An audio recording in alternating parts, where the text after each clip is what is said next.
Cette vidéo, je vais vous montrer les avantages et les désavantages d'être à Bali, le prix, combien ça coûte, si vous voulez, par exemple, si vous êtes des gens qui font la fête, si vous êtes des gens qui juste travaillent et qui veulent juste avoir un bon train de vie, combien ça peut coûter. J'ai pu rester pas mal de mois à Bali, je suis resté à plus de 3 mois l'année dernière à Bali, donc on peut dire que je connais pas mal Bali, je connais les avantages et les désavantages. J'espère que vous allez kiffer, let's go!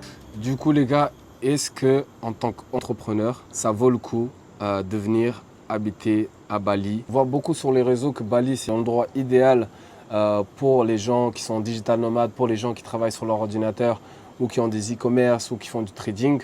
Bali, ça va être idéal si tu travailles dans le fitness. C'est parfait parce qu'en fait, ici, tout le monde est bien gaulé, tout le monde est à fond dans le sport, il y a de la bonne nourriture. Si tu es une influenceuse, en fait, ces deux catégories-là, un mec qui est dans le fitness et une influenceuse, un influenceur, Bali, c'est super pour faire du contenu.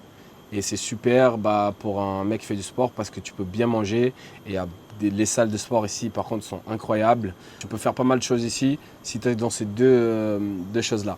Mais que tu es dans l'e-commerce, si tu es dans le trading, si tu es dans d'autres business, en fait, Bali, c'est pas idéal parce qu'en fait, généralement, si tu es dans l'e-commerce, tu vas passer ton temps devant l'écran, devant les ordinateurs, en train de travailler. Et c'est pas idéal. Moi, par exemple, l'année dernière, quand j'étais à Bali, je me levais le matin à 6 h du matin. J'allais à la salle de sport. Et en fait, de la salle de sport, je me prenais le soleil parce que dès le matin ici, il fait très chaud.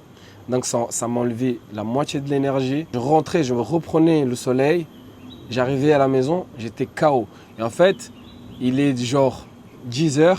Et tu es déjà super fatigué parce qu'en fait, il fait tellement chaud ici. Tu arrives à la maison, tu es déjà KO. Tu mets du temps à te mettre en place pour travailler.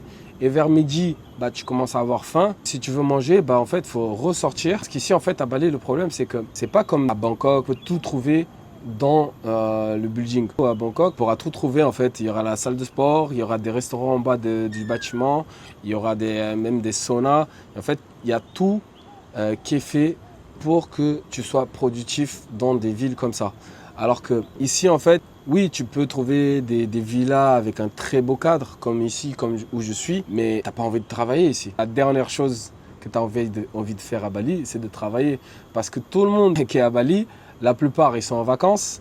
Et ceux qui habitent ici, c'est des mecs qui sont dans le fitness. Je trouve qu'il y a beaucoup trop de distractions. C'est beaucoup une île pour les vacances. Et bien sûr que tu pourras faire pas mal de connexions. C'est ça que j'aime aussi, c'est que malgré qu'il y ait cette ambiance de vacances, c'est parfait pour se connecter. J'ai pu connecter vraiment avec pas mal d'entrepreneurs qui font vraiment pas mal d'argent. Ça, c'est cool de ce côté-là. Mais comme j'ai dit, quand tu es entrepreneur, il y a des moments où tu fais du networking. Et il y a des moments où tu dois être concentré et tu dois travailler, être 100% focus. Mais je pense que dans les années à venir, ça va devenir parfait pour travailler puisque j'ai vu qu'ils sont en train de construire des résidences à côté, comme à Bangkok, comme en Malaisie, avec tout à l'intérieur, avec gym, avec sauna, avec en fait des restaurants. Et en fait, ça c'est parfait parce qu'en fait, en tant qu'entrepreneur, tu veux surtout optimiser ton temps parce que vraiment, l'expression le temps c'est de l'argent. Quand tu es entrepreneur, c'est une vérité. En sachant qu'ici à Bali, quand tu prends une villa par exemple ici à Bali, tu vas avoir la villa, mais c'est tout en fait. Tu vas avoir une villa et une piscine. Tu vas pas avoir une salle de sport, tu vas pas avoir des restaurants à côté forcément. Donc ici à Bali, en fait, il y a toujours des extras en plus. Ça veut dire que tu vas devoir prendre un abonnement à la salle de sport. Et ce n'est pas les abonnements, par exemple, comme en France. Vous êtes habitué à des abonnements à 20 €, 30 € par mois. Ici à Bali, le minimum du minimum, c'est 150 € pour un abonnement à la salle de sport. Et en moyenne, c'est entre 200 et 300 €. Après, ce qui est intéressant dans les salles de sport, par exemple, Road Gym ici, c'est une salle de sport qui est assez connue. En fait, c'est une salle de sport où il y a beaucoup d'influenceurs qui vont là-bas, des influenceurs comme Thibaut InShape. Je ne dis pas que vous allez trouver Thibaut InShape là-bas, mais en gros que vous allez trouver des influenceurs du même niveau que Thibaut InShape. Ça coûte cher parce qu'il y a ce genre de personnages que vous allez pouvoir trouver là-bas. Donc c'est une salle qui est parfaite pour faire du networking. Donc je pense que c'est pour ça que ça coûte aussi cher. Parce qu'en soi, comparé aux autres salles d'ici de Bali, il n'y a pas une différence de fou, il n'y a pas un truc extraordinaire. C'est vraiment pour le networking, ça coûte cher. Ensuite, la bouffe, il faut compter pour une personne tout seul, on va dire en moyenne 30 € par jour minimum pour manger normal. Il faut compter 30 € par jour pour une personne. C'est l'idéal en fait. Après oui, vous pouvez descendre un peu en dessous. Après moi par exemple, moi j'aime bien manger européen. J'aime bien aussi manger local, hein. Mais au bout d'un moment, vous savez très bien comment c'est. Au bout d'un moment, on a envie de manger des trucs qu'on a l'habitude de manger. Si vous mangez local, ça va pas être trop cher. Ça va être des 2 € par-ci, des 3 € par-là. Si vous voulez manger vraiment de la bouffe européenne et aller dans des restaurants qui sont un peu plus européens, à ce moment-là, ça va être à coût de 10 €. Donc ce qui reste pas cher, hein, pour un restaurant, hein, parce que en France, même un kebab, ça coûte plus de 10 €.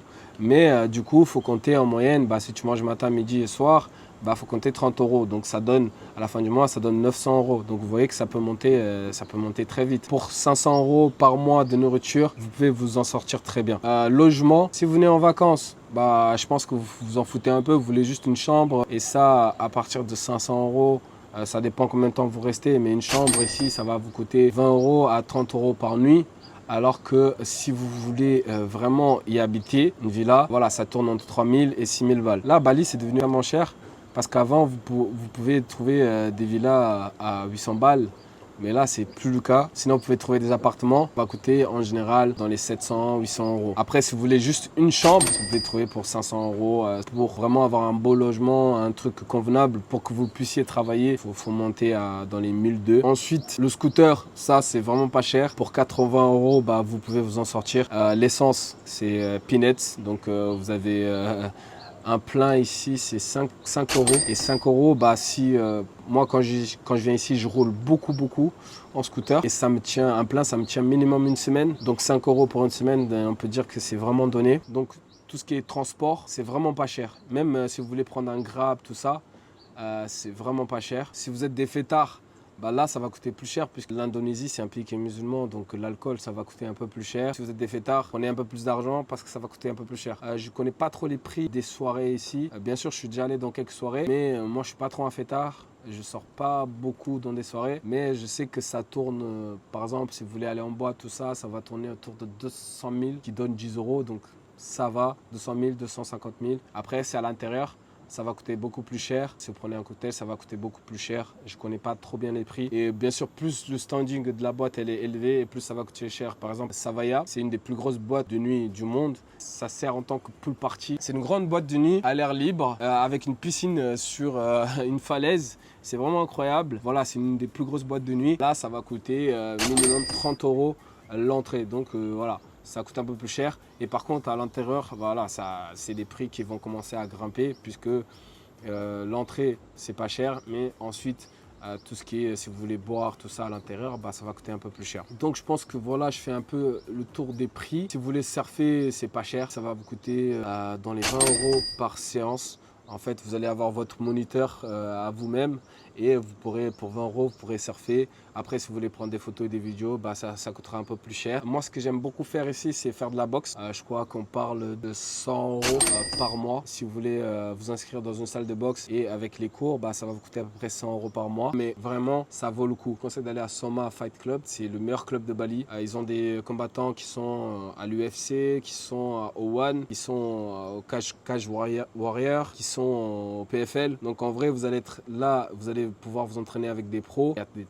très bons coachs, donc ça peut être très intéressant. Donc je pense que j'ai fait un peu le tour. Donc Bali, ça vaut le coup de venir, mais en vacances, ça vaut largement le coup. Il y a beaucoup de choses à faire. Si vous êtes entrepreneur et que vous cherchez à bosser, vous pouvez trouver des meilleurs endroits pour travailler. Si vous avez vraiment besoin d'être 100% focus dans votre business, je ne pense pas que Bali c'est le meilleur endroit. Je pense que vous pouvez trouver des meilleurs endroits en Thaïlande ou en Malaisie ou à Dubaï. Mais si vous voulez un style de vie pas cher, un cadre vraiment optimisé pour le travail, je vous conseille Thaïlande, la Malaisie ou le Vietnam. Vous allez trouver des commodités beaucoup plus avantageuses que Bali. Et après, si vous voulez vous amuser un peu, Bali c'est juste à côté, le billet ça coûte 80 €, donc ça vaut largement le coup. Moi c'est ce que je fais, moi j'habite en Malaisie, j'ai besoin d'être 100% focus pour mon business.